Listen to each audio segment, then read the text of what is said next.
멀리서 경비병들의 목소리가 들려왔습니다. 영하 28도. 바람이 강 위를 가로지르고 있었습니다. 하늘은 잿빛으로 내려앉아 있었고 눈발은 끝없이 흩날리고 있었습니다. 강 위에는 새벽 안개가 자욱했고 얼음 표면에는 수많은 균열이 뻗어 있었습니다. 그 얼음이 한가운데 한 여인이 쓰러져 있었습니다. 그녀의 얼굴은 눈과 얼음에 덮여 있었고 입술은 보랏빛으로 변해 있었습니다. 숨을 내쉴 때마다 희미한 하얀 김이 얼음 위로 피어올랐다가 사라졌습니다. 그녀의 등에 3살배기 남자아이가 엎여 있었습니다. 아이는 얇은 속옷을 입은 채 어머니의 품에 얼굴을 묻고 있었습니다. 멀리서 군홧발 소리가 얼음 위로 울려 퍼졌습니다. 저기 있다. 북한 경비병들의 고함이 밤을 가르고 날아왔습니다. 총성이 울렸습니다. 불빛이 얼음 위를 훑었습니다. 여자는 움직이지 않았습니다. 하지만 손끝이 미세하게 떨렸습니다.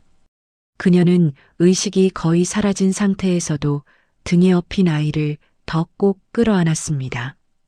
그 여자의 이름은 윤정아였습니다.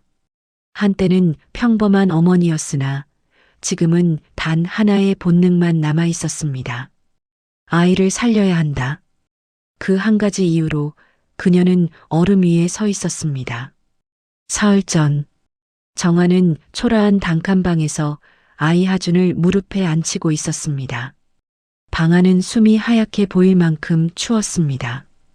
벽지에는 오래된 곰팡이 자국이 번져 있었고 창문 틈으로 찬바람이 스며들어왔습니다. 아궁이는 이미 며칠째 불을 지피지 못했습니다. 하준의 작은 손이 정화의 옷자락을 잡았습니다. 엄마, 배고파요. 정화는 아무 말도 하지 못했습니다. 눈가에 눈물이 맺혔지만 아이가 볼까봐 고개를 돌렸습니다. 남편 박철민이 끌려간 지 열흘째였습니다. 중국 라디오를 몰래 들었다는 이유로 보위부가 들이닥쳤습니다. 그날 밤 철민은 정화에게 마지막 말을 남겼습니다. 무슨 일이 있어도 하준이는 살려야 합니다. 이틀 뒤 총살당했다는 소식이 들려왔습니다. 정화는 낡은 은반지를 쥐었습니다. 남편이 결혼식 날 직접 만들어준 것이었습니다. 거친 손으로 두드려 만든 그 은반지엔 아직도 그의 체온이 남아있는 듯 했습니다. 하준이는 꼭 살려야 합니다. 당신이 못 지킨 약속, 내가 대신 지키겠습니다. 그날 밤 정화는 방 한가운데 앉아 있었습니다. 바깥에서는 개 짖는 소리와 군홧발 소리가 번갈아 들려왔다. 그녀는 떨리는 손으로 벽에 걸린 달력을 바라보았습니다. 그날 날짜에 작은 점을 찍었습니다. 오늘을 기억해야 합니다. 오늘이 시작입니다. 그녀는 낡은 천에 하준의 옷을 싸고 작은 보따리를 만들었습니다. 그 안에는 옥수수 몇 알, 남편의 반지, 그리고 아이의 손수건이 들어 있었습니다. 바람이 유리창을 흔들며 울었습니다. 굶어 죽을 바엔 강을 건너야 합니다. 정화의 결심은 단단해졌습니다. 압록강을 건너야 합니다. 그 강만 건너면 살아남을 수 있습니다. 다음 날 새벽, 정화는 하준을 재운 뒤 홀로 창가에 앉았습니다. 어릴 적 기억이 떠올랐습니다. 8살 때였습니다. 아버지가 두만강에서 물고기를 잡다가 얼음이 깨져 물에 빠진 적이 있었습니다. 마을 사람들이 모두 달려갔지만 정작 아버지를 끌어올린 건 어머니였습니다. 정화야, 사람은 죽을 만큼 무서우면 힘이 생긴단다. 어머니가 그날 밤 말했습니다. 하지만 그 힘은 사랑하는 사람을 지킬 때만 나온다. 기억해라. 정화는 그 말을 지금까지 잊지 않고 있었습니다. 그녀는 하준의 잠든 얼굴을 바라보았습니다. 나도 할 수 있습니다. 이 아이를 위해서라면. 다음 날 오후 정화는 눈보라가 흩날리는 마을 끝에서 밀수꾼 류창도를 만났습니다. 그는 낡은 모자를 눌러쓰고 담배를 피우고 있었습니다. 거칠게 트인 입술에서 하얀 연기가 흘러나왔습니다. 아이 데리고 건널 거요? 류창도의 목소리는 낮고 거칠었습니다. 정화는 잠시 망설이다가 고개를 끄덕였습니다. 네, 아이랑 같이 갑니다. 그럼 쉽지 않소? 아이 울면 다 죽소. 정화의 얼굴이 굳어졌다. 죽더라도 시도는 해야 합니다. 류창도는 정화를 뚫어지게 바라보다가 짧게 한숨을 내쉬었습니다. 자정쯤이 좋소. 그때 경비가 교대하오. 강 얼음 밑은 아직 물살이 새니 발 디딜 땐 조심해야 하오. 그는 지도 한 조각을 꺼내며 말했습니다. 여기 버드나무 근처가 안전하오. 이쪽으로 나오시오. 정화는 지도를 가슴에 품었습니다. 감사합니다. 꼭 살아서 건너가겠습니다. 그날 밤 정화는 집에 남은 옥수수 알갱이를 모두 삶았습니다. 냄비 속에서 보글거리던 소리가 방 안을 메웠습니다. 하준이에게 마지막으로 따뜻한 것을 먹이고 싶었습니다. 그녀는 자신은 먹지 않았습니다. 강 건널 땐 배고프다고 울지 말아야 합니다. 그녀는 아이의 머리를 쓰다듬으며 속으로 되뇌었습니다. 바람이 창문을 두드리고 있었습니다. 그녀는 얇은 속옷을 꺼내어 겹겹이 입혔습니다. 아이의 볼을 감싸주며 속삭였습니다. 하준아, 우리 꼭 살아야 해. 조금만 참자. 방 안에는 촛불 하나가 깜빡이고 있었습니다. 정화는 그 앞에 무릎을 꿇고 두 손을 모았습니다. 당신, 나 지켜봐요. 이 아이 꼭 데리고 건너가겠습니다. 밤이 깊어질수록 그녀의 결심은 더 단단해졌습니다. 밤 11시 달빛이 얼어붙은 강 위를 희미하게 비추고 있었습니다. 버드나무 가지 사이로 눈송이가 흩날렸고 강 위에는 인간의 숨소리조차 허락되지 않는 정적이 깔려 있었습니다. 어둠 속에서 낯익은 발소리가 들려왔습니다. 류창도가 나타났습니다. 지금이 마지막 기회요. 자정 교대 시간 10분 안에 건너야 하오. 그의 목소리는 낮았지만 단호했습니다. 정화는 하준을 등에 업었습니다. 아이는 이미 잠들어 있었고 그 숨결이 어머니의 목덜미에 희미하게 닿았습니다. 류창도가 손전등을 한번 흔들더니 강 쪽을 가리켰습니다. 얼음이 얇은 곳이 있어. 절대 뛰면 안 돼요. 천천히 조용히. 정화는 고개를 끄덕였습니다. 얼음 위로 첫 발을 내딛는 순간 삐걱하는 소리가 들렸습니다. 얼음이 신음하듯 갈라지는 소리였습니다. 정화는 숨을 멈췄습니다. 심장이 천둥처럼 뛰었고 손끝이 얼음처럼 차가워졌습니다. 한 걸음 또 한 걸음. 그녀는 몸을 낮추고 하준의 무게를 옮기며 조심스레 발을 옮겼습니다. 얼음 밑으로 검은 물이 출렁이는 것이 느껴졌습니다. 찬 공기가 숨통을 조였고 입김이 얼어붙어 흩어졌습니다. 멀리서 손전등 불빛이 번쩍였습니다. 경비병이 순찰을 돌고 있었습니다. 불빛이 강 위를 이리저리 훑으며 다가오고 있었습니다. 정화는 재빨리 몸을 낮추었습니다. 류창도 역시 엎드려 손으로 멈추라는 신호를 보냈습니다. 숨조차 쉴 수 없는 순간이었습니다. 불빛이 바로 앞까지 다가왔습니다. 그 순간 하준이 잠결에 작게 웅얼거렸습니다. 엄마. 정화는 놀란 눈으로 아이의 입을 살며시 막았습니다. 아이는 눈을 감은 채 작게 숨을 내쉬었습니다. 그녀는 바닥에 몸을 완전히 눕혔습니다.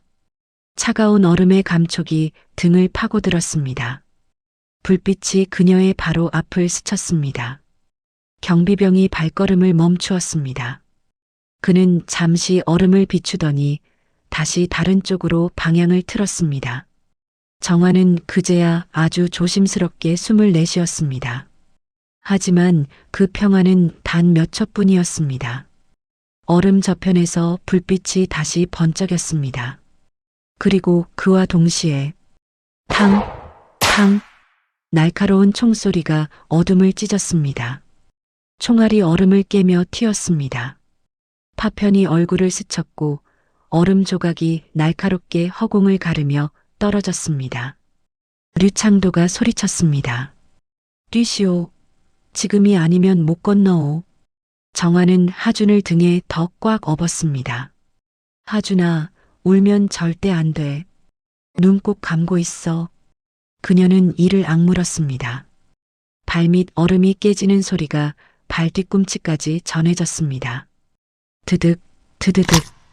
검은 물이 틈새로 솟아올랐습니다. 엄마, 무서워요. 조금만 더 갑니다. 정화는 달렸습니다. 숨이 타들어가듯 거칠었고 손과 무릎이 얼음에 긁혀 피가 흘렀습니다. 그녀의 발걸음은 비틀거렸지만 멈추지 않았습니다. 얼음은 금이 가고 그 금은 순식간에 퍼져나갔습니다. 뒤에서 총성이 다시 울렸습니다. 류창도의 비명소리가 들렸습니다. 어서 가시오 혼자라도. 그의 목소리는 바람에 휩쓸려 멀어졌습니다. 정화는 돌아보지 않았습니다. 그녀의 눈은 오직 건너편 강둑만을 향해 있었습니다.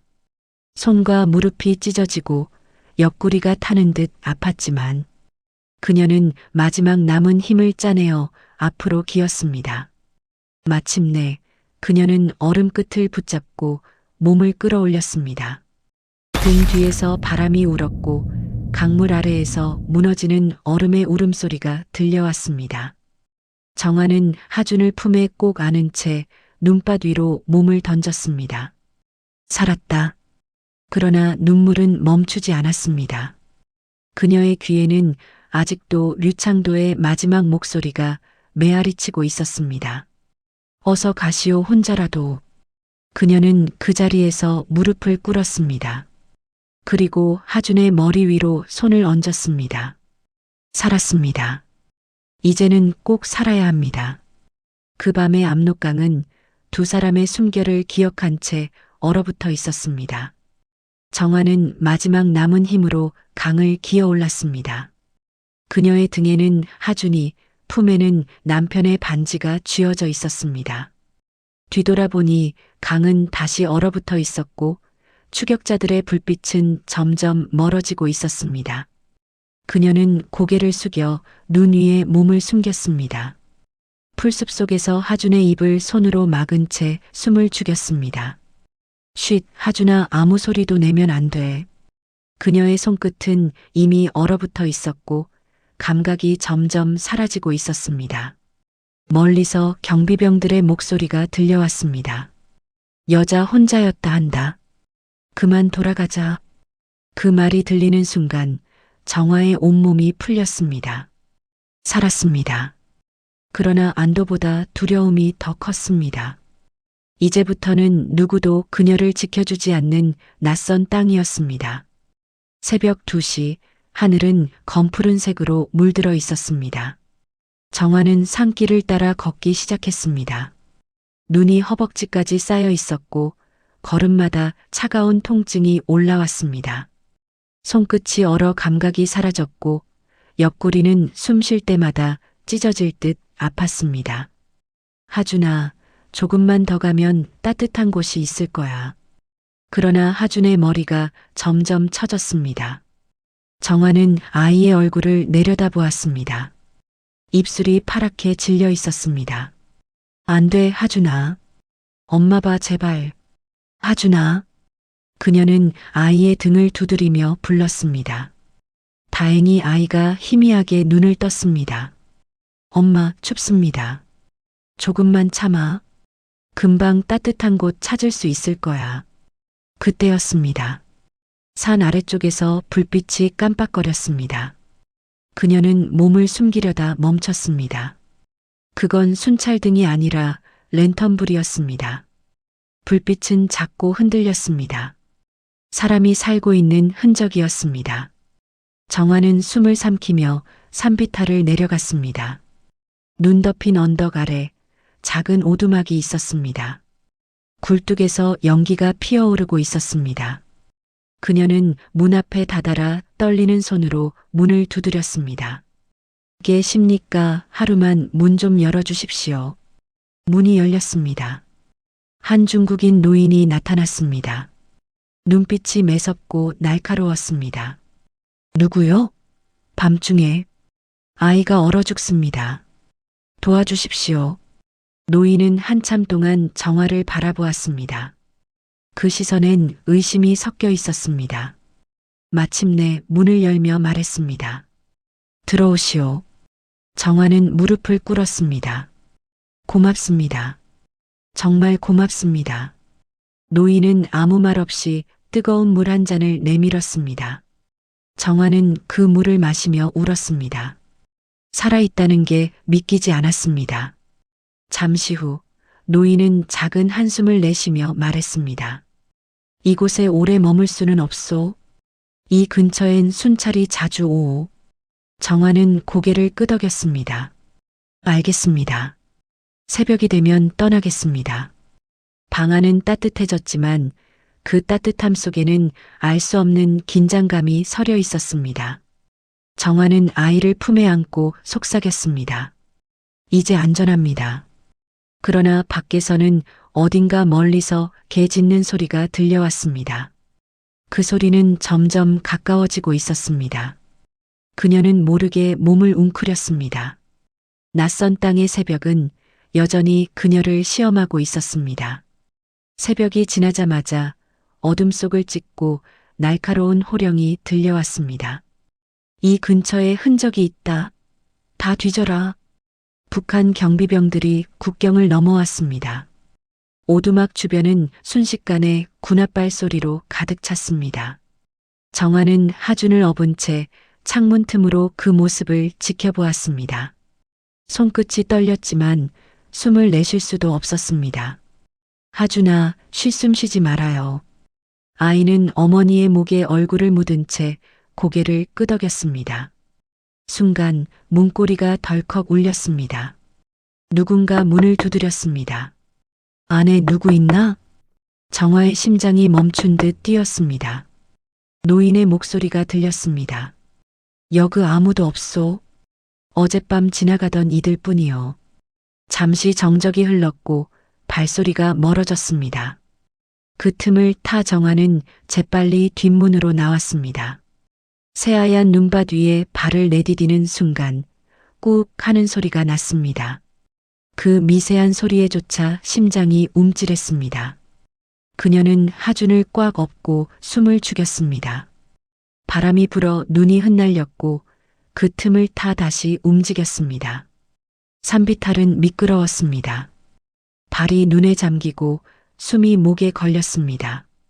하지만 멈출 수 없었습니다. 조금만 더요, 조금만 더 가면 됩니다. 그녀는 자신에게 주문처럼 되뇌었다. 그러나 그때 멀리서 개 짖는 소리가 다시 들렸습니다. 뒤이어 외침이 들려왔습니다. 거기서 움직이지 마. 공안의 손전등 불빛이 산비탈을 훑으며 다가왔습니다. 정화는 본능적으로 몸을 낮췄습니다. 눈 위에 몸을 던지고 하준을 감쌌습니다.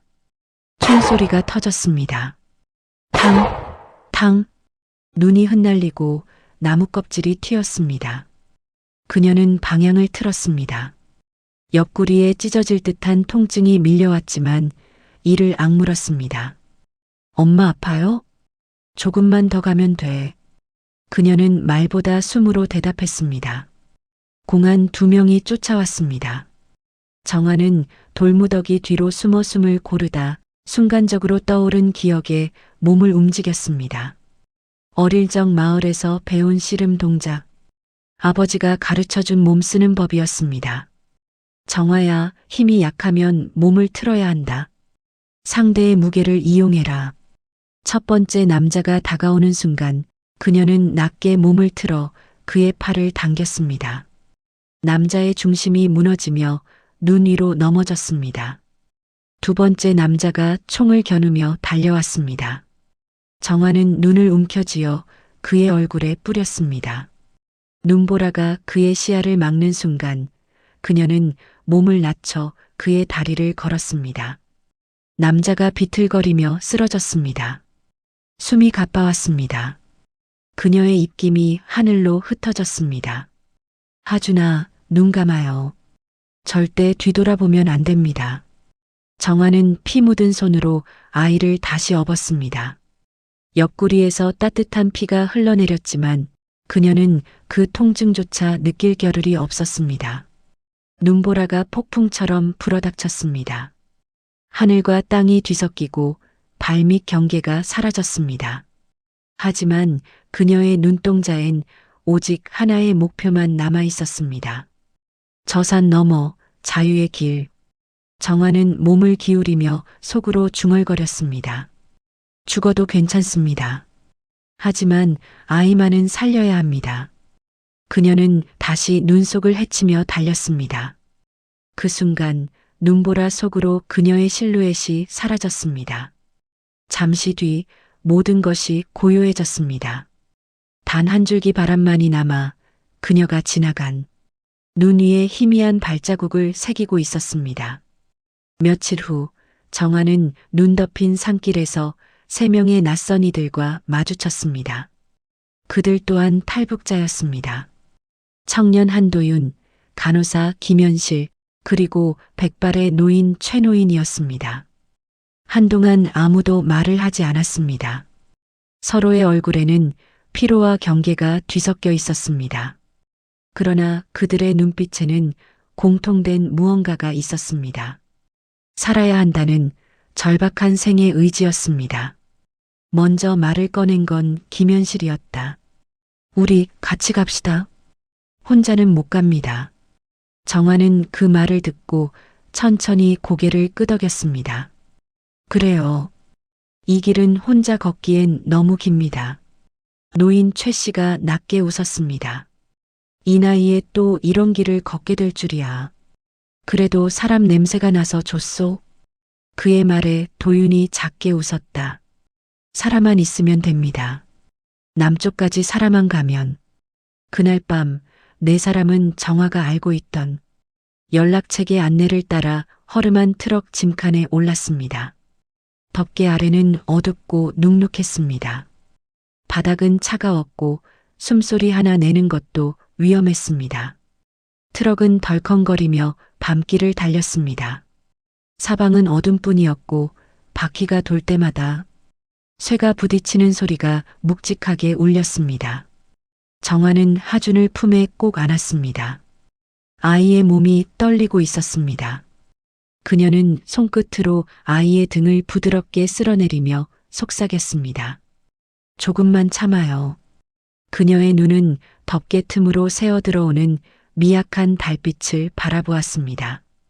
그 빛은 희미했지만 방향을 잃지 않게 해주는 등불 같았습니다. 엄마, 우리 어디 가요? 하준의 목소리가 어둠 속에서 떨리며 들려왔습니다. 정화는 대답했습니다. 밥이 있는 곳으로 갑니다. 별이 보이는 곳으로 갑니다. 그 말에 트럭 안에 모두가 잠시 고개를 들었습니다. 어둠 속에서도 그 말은 한 줄기 희망처럼 빛났습니다. 노인이 중얼거렸습니다. 밥이 있는 곳, 별이 보이는 곳, 참 오래된 말이구먼. 김현실이 작게 말했습니다. 저도 그 별을 보고 싶습니다. 오래 못 봤습니다. 도윤이 덧붙였습니다. 그 별 정말로 있을까요? 정화는 대답했습니다. 있습니다. 제가 본 적 있습니다. 정화의 기억 속에서 어릴 적 장면이 떠올랐습니다. 10살 때였습니다.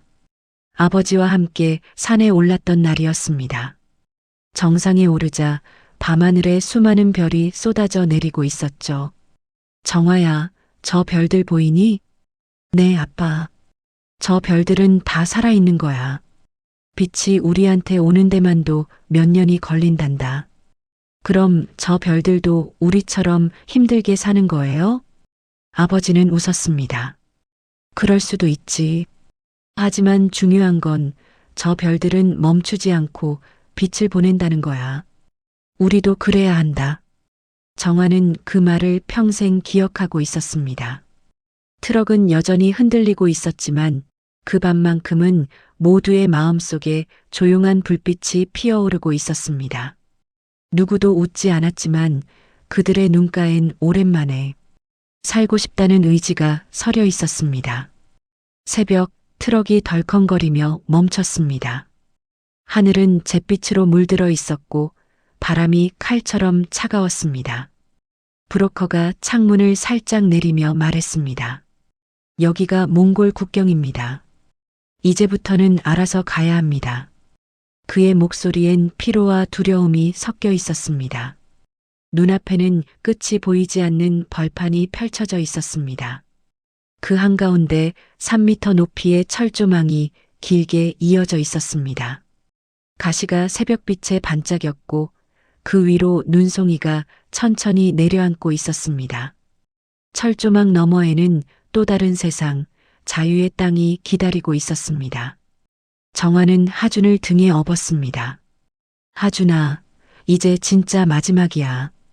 아이의 볼이 차가워져 있었지만 그 작은 숨결이 여전히 살아 있었습니다. 그녀는 피투성이가 된 손으로 철조망을 붙잡았습니다.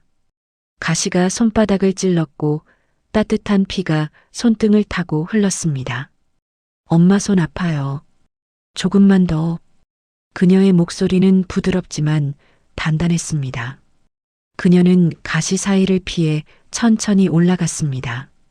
한 걸음마다 살같이 찢어지는 통증이 밀려왔습니다. 옆구리의 상처가 다시 터졌고 피가 철조망에 묻어 검게 얼어붙었습니다. 바람이 몰아쳤습니다. 그 바람 속에 누군가의 외침이 들리는 듯 했습니다. 살아남으시오, 끝까지 가시오. 그건 분명 류창도의 목소리처럼 들렸습니다. 정화는 눈을 감았다가 다시 떴습니다. 당신, 나 보고 있습니까? 나 해내고 있습니다. 그녀는 마지막 힘을 쥐어짜며 철조망 꼭대기를 넘었습니다. 하준을 품에 꼭 안고 몸을 돌렸습니다. 발 아래의 눈밭이 환하게 빛나고 있었습니다. 그녀는 반대편으로 천천히 몸을 내렸습니다. 철조망이 그녀의 옷자락을 찢었지만 신경 쓸 겨를이 없었습니다.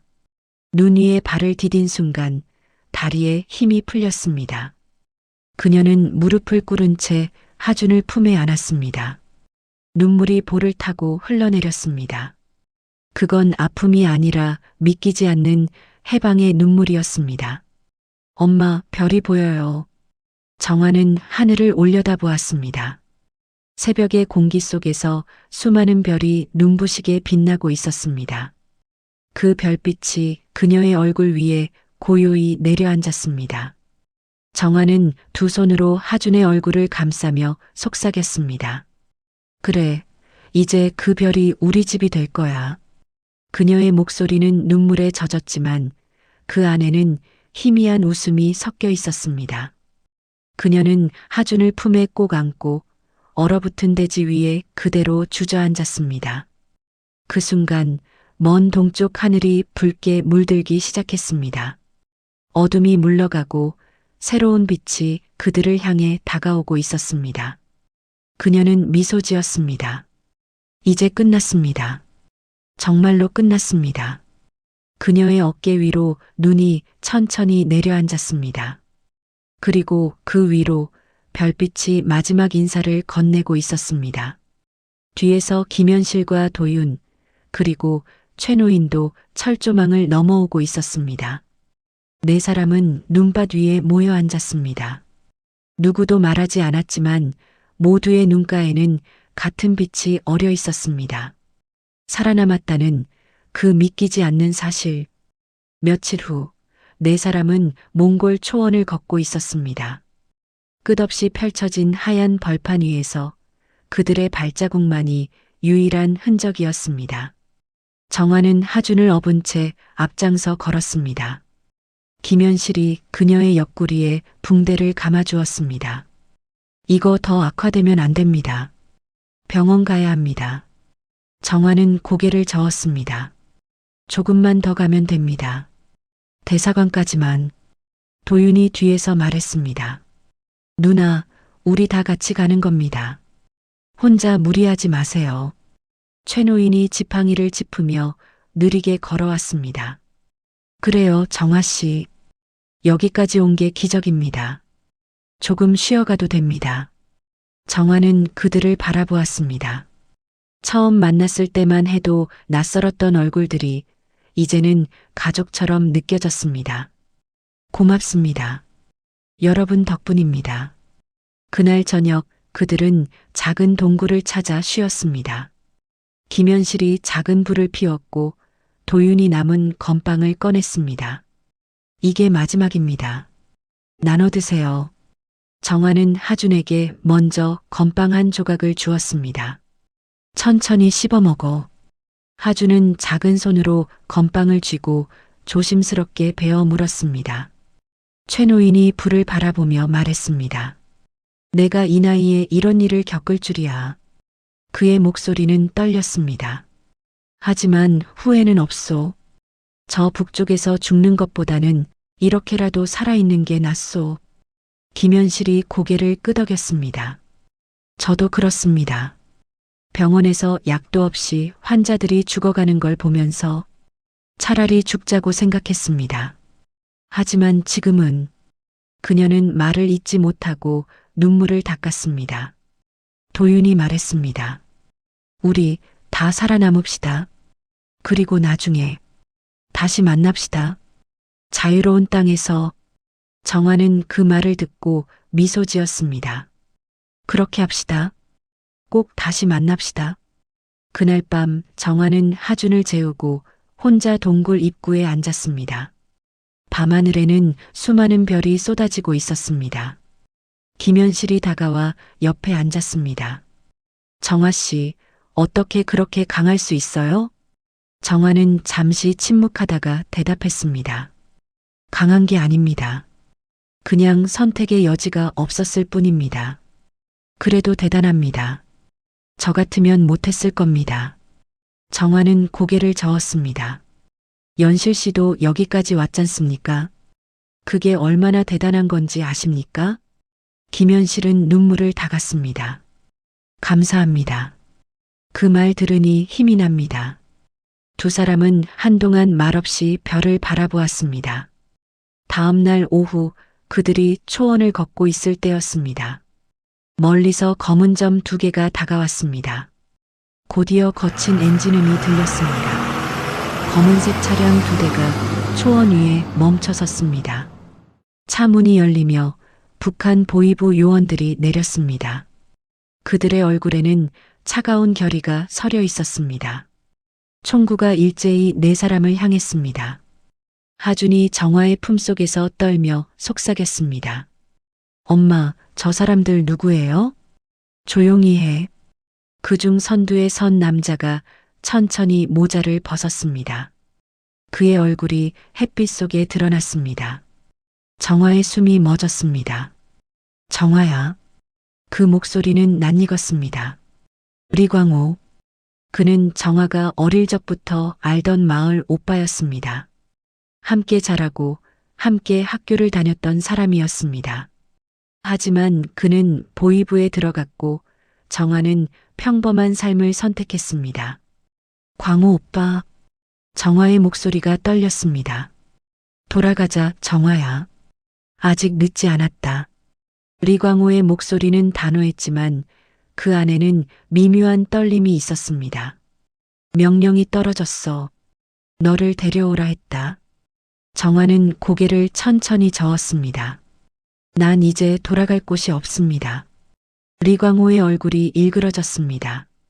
그럼 도망자처럼 평생 숨어 살겠다는 거냐? 정화는 숨을 고르며 대답했습니다. 도망자가 아닙니다. 살아있는 사람입니다. 이 아이를 위해서라면 어디든 갈 겁니다. 하준이 그녀의 품에서 고개를 들었습니다. 엄마, 나 무서워요. 정화는 아이의 머리를 쓰다듬었습니다. 곧 끝날 거야. 리광호는 그 모습을 가만히 바라봤습니다. 그의 눈에 묘한 슬픔이 깃들었습니다. 정화야, 넌 늘 이런 사람이었지. 누구보다 강하고 누구보다 따뜻했어. 그는 잠시 하늘을 올려다보았습니다. 나도 이런 삶이 싫다. 하지만 선택의 여지가 없어. 정화의 눈빛이 흔들리지 않았습니다. 그녀는 한 걸음 앞으로 나섰습니다. 광호 오빠, 우리 같은 사람은 너무 많이 잃었습니다. 하지만 이 아이만큼은 다시는 어둠 속으로 가지 않게 해야 합니다. 초원 위에 긴 침묵이 흘렀습니다. 바람이 지나가며 두 사람의 머리카락을 흩날렸습니다. 그때 리광호의 손이 천천히 움직였습니다. 총구가 아래로 내려갔습니다. 그는 숨을 길게 내쉬었습니다. 가라. 난 아무것도 못 본 걸로 하겠다. 정화는 눈가에 고인 눈물을 닦았습니다. 고맙습니다. 언젠가 다시 만나면 그땐 총이 아니라 손을 내밀겠습니다. 리광호는 고개를 숙였습니다. 그날이 오길 바란다. 그는 부하들을 돌아보았습니다. 우리는 아무것도 못 봤다. 돌아간다. 부하 중 한 명이 의아한 표정을 지었지만 리광호의 단호한 눈빛에 입을 다물었습니다. 정화는 하준의 손을 꼭 잡았습니다. 그리고 눈 덮인 초원을 향해 천천히 걸음을 옮겼습니다. 그 뒷모습을 바라보던 리광호의 눈에는 꽁꽁 언 초원 위로 떨어지는 눈송이보다 뜨거운 눈물이 맺혀 있었습니다. 그는 속삭였습니다. 정화야, 자유롭게 살아라. 차량이 돌아서 멀어졌습니다. 정화는 한참을 걷다가 멈춰섰습니다. 그리고 뒤를 돌아보았습니다. 검은 차량은 이미 수평선 너머로 사라지고 있었습니다. 그녀는 눈물을 닦았습니다. 고맙습니다, 오빠. 이틀 후 울란바토르 한국 대사관 앞 태극기가 바람에 휘날리고 있었습니다. 정화는 하준의 손을 잡고 문을 열었습니다. 저희 북한에서 왔습니다. 도와주십시오. 직원이 다가와 말했습니다. 이제 안전합니다. 안으로 들어오세요. 정화는 그 말을 듣고 눈을 감았습니다. 이제야 끝났습니다. 그녀는 하준을 꼭 안았습니다. 아이의 따뜻한 숨결이 그녀의 목에 닿았습니다. 살아있었습니다. 대사관 안에서 의사가 정화의 상처를 치료했습니다. 옆구리 상처가 심합니다. 조금만 늦었으면 큰일 날 뻔했습니다. 정화는 대답했습니다. 살아있으니 괜찮습니다. 의사는 고개를 저었습니다. 정말 대단하십니다. 어떻게 이 상처로 여기까지 오셨습니까? 정화는 하준을 바라보았습니다. 이 아이 때문입니다. 며칠 후 정화는 김현실과 도윤 그리고 최노인과 다시 만났습니다. 그들은 대사관 안작은 방에 모여 앉았습니다. 최노인이 먼저 말했습니다. 우리 살아남았습니다. 도윤이 웃었습니다. 믿기지 않습니다. 정말로 살아남았습니다. 김현실이 정화의 손을 잡았습니다. 정화 씨 덕분입니다. 정화 씨가 없었으면 우리 못 왔을 겁니다. 정화는 고개를 저었습니다. 저 혼자서는 못했습니다. 우리 함께였기에 가능했습니다. 그날 밤 네 사람은 한국으로 떠날 비행기 표를 받았습니다. 도윤이 말했죠. 한국 가면 우리 다시 만납시다. 최노인이 고개를 끄덕였습니다. 그렇게 합시다. 자유로운 땅에서 밥 한 끼 먹으며. 김현실이 덧붙였습니다. 저는 다시 병원에서 일하고 싶습니다. 이번엔 제대로 환자들을 살릴 수 있는 곳에서. 정화는 하준을 바라보며 저는 이 아이가 학교에 가는 걸 보고 싶습니다. 배고프지 않게, 추위에 떨지 않게. 3년 후 서울. 정화는 작은 식당을 운영하고 있었습니다. 간판에는 이렇게 적혀 있었습니다. 별빛 식당 북녘에서 온 이들을 위한 밥상. 식당 안은 따뜻했습니다. 벽에는 탈북자들의 사진이 걸려 있었고 테이블마다 사람들이 밥을 먹고 있었습니다. 정화는 주방에서 찌개를 끓이고 있었습니다. 이모, 된장찌개 하나요? 네, 금방 나갑니다. 그때 문이 열리며 젊은 여성이 들어왔습니다. 그녀는 아이를 안고 있었습니다. 아이의 얼굴은 창백했고 옷은 남루했습니다. 저기 도와주세요. 아이가 아픕니다. 정화는 재빨리 다가갔습니다. 어서 오세요. 앉으세요. 그녀는 따뜻한 밥 한 그릇과 국을 내왔습니다. 먼저 드세요. 천천히 체하지 않게. 여성은 눈물을 흘리며 밥을 떴습니다. 고맙습니다. 정말 고맙습니다. 정화는 그녀의 손을 잡았습니다. 저도 그 길을 걸었습니다. 이제 안전합니다. 저녁이 되자 하준이 학교에서 돌아왔습니다. 이제 초등학교 3학년이 된 하준은 키가 훌쩍 자라 있었습니다. 엄마, 나왔어요. 어서 와라. 손 씻고 숙제해라. 하준은 가방을 내려놓고 정화에게 다가왔습니다. 엄마, 오늘 선생님이 꿈이 뭐냐고 물어봤어요. 그래. 뭐라고 대답했어? 의사요. 아픈 사람 고치는 의사. 정화는 하준의 머리를 쓰다듬었습니다. 잘 생각했다. 넌 좋은 의사가 될 거야. 그날 저녁 김현실이 식당을 찾아왔습니다. 그녀는 이제 병원에서 간호사로 일하고 있었습니다. 정화 언니, 연실아. 두 사람은 서로를 꼭 안았습니다. 언니, 잘 지냈어요? 그럼 너도? 네, 병원에서 바쁘지만 행복합니다. 드디어 제대로 환자를 돌볼 수 있어서요. 도윤도 함께 왔습니다. 그는 이제 작은 회사에서 일하고 있었습니다. 누나, 오랜만입니다. 도윤아, 많이 컸네? 하, 밥 잘 먹어서 그런가 봅니다. 최노인도 지팡이를 짚고 천천히 들어왔습니다. 여러분, 오래간만이구먼. 네 사람은 한 테이블에 둘러앉았습니다. 정화가 찌개와 밥을 내오자 최노인이 말했습니다. 이막 그때 그 트럭 안에서 꿈꿨던 맛이구먼. 도윤이 웃었습니다. 맞습니다. 그때 밥이 있는 곳을 꿈꿨죠. 김현실이 덧붙였습니다. 그리고 별이 보이는 곳. 정화는 창밖을 바라보았습니다. 밤하늘에는 수많은 별이 빛나고 있었습니다. 우리 해냈습니다. 그 별까지 왔습니다. 네 사람은 잠시 말없이 밥을 먹었습니다. 그 침묵 속에는 그들이 함께 걸었던 길의 무게가 담겨 있었습니다. 2023년 서울. 하준은 이제 의사가 되어 있었습니다.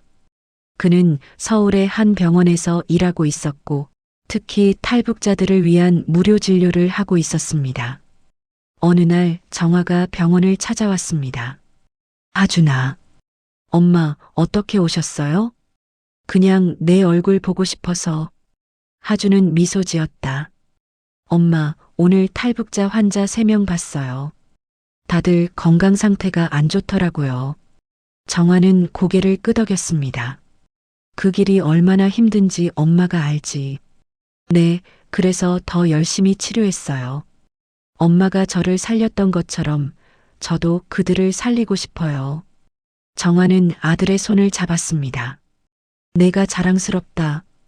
병원 복도 벽에는 하나의 사진이 걸려 있었습니다.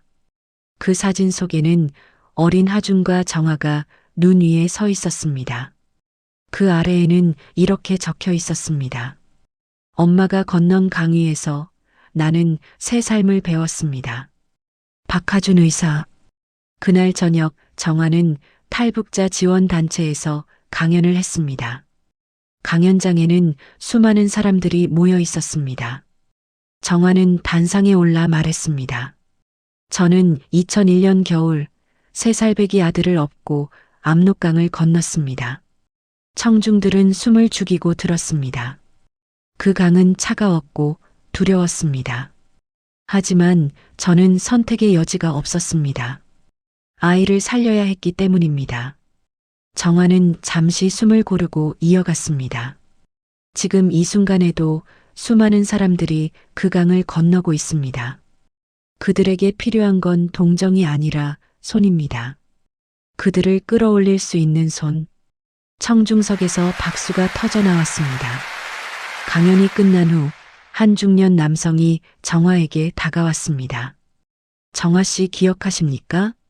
정화는 그 얼굴을 보고 멈췄습니다. 리광호였다. 그는 몇 년 전 한국에 들어와 정착한 상태였습니다. 광호 오빠, 오래간만입니다. 두 사람은 잠시 말없이 서 있었습니다. 리광호가 먼저 말을 꺼냈습니다. 그날 제가 당신을 보내준 게 제 인생 최고의 선택이었습니다. 정화는 눈물을 닦았습니다. 고맙습니다. 그 덕분에 저와 하준이 살 수 있었습니다. 리광호는 고개를 끄덕였습니다. 당신 아들 의사 됐다면서요? 네, 지금 탈북자들을 치료하고 있습니다. 잘했습니다. 정말 잘했습니다. 두 사람은 악수를 했습니다. 이번엔 총이 아니라 손이었습니다. 2025년 겨울, 정화는 이제 50을 넘긴 나이가 되었습니다. 그녀는 여전히 별빛 식당을 운영하고 있었고 수많은 탈북자들을 도왔습니다. 어느 겨울날 그녀는 하준과 함께 한강을 걸었습니다. 강은 얼어붙어 있었습니다. 엄마, 이 강 보면 그때 생각나요? 정화는 고개를 끄덕였습니다. 그렇단다. 그 겨울을 잊을 수 없지. 무섭지 않으셨어요? 무서웠지. 하지만 너를 지켜야 한다는 생각이 더 컸단다. 하준은 어머니의 손을 잡았습니다. 엄마 덕분에 제가 여기 있습니다. 고맙습니다. 정화는 아들의 손을 꼭 쥐었습니다. 아니야. 너 덕분에 내가 여기 있는 거야. 두 사람은 강 위를 바라보았습니다. 얼음 위로 눈이 내리고 있었습니다. 정화는 속삭였습니다. 사람은 누구나 강을 건넌단다. 두려움의 강, 절망의 강, 혹은 운명의 강을. 그런데요? 하지만 사랑은 그 모든 얼음을 녹인단다. 하준은 고개를 끄덕였습니다. 엄마, 저도 누군가의 강을 건너는 걸 도와주고 싶어요. 정화는 미소 지었습니다. 넌 이미 하고 있단다. 그날 밤 정화는 집에 돌아와 오래된 상자를 꺼냈습니다. 그 안에는 남편의 음반지, 낡은 지도, 그리고 하준의 어릴 적 손수건이 들어 있었습니다. 그녀는 그것들을 하나하나 꺼내며 기억을 더듬었습니다. 류창도의 마지막 말, 노인의 따뜻한 물 한 잔, 김현실과 도윤, 그리고 최노인과의 동행, 리광호의 선택, 그리고 하준의 따뜻한 숨결. 정화는 창밖을 바라보았습니다.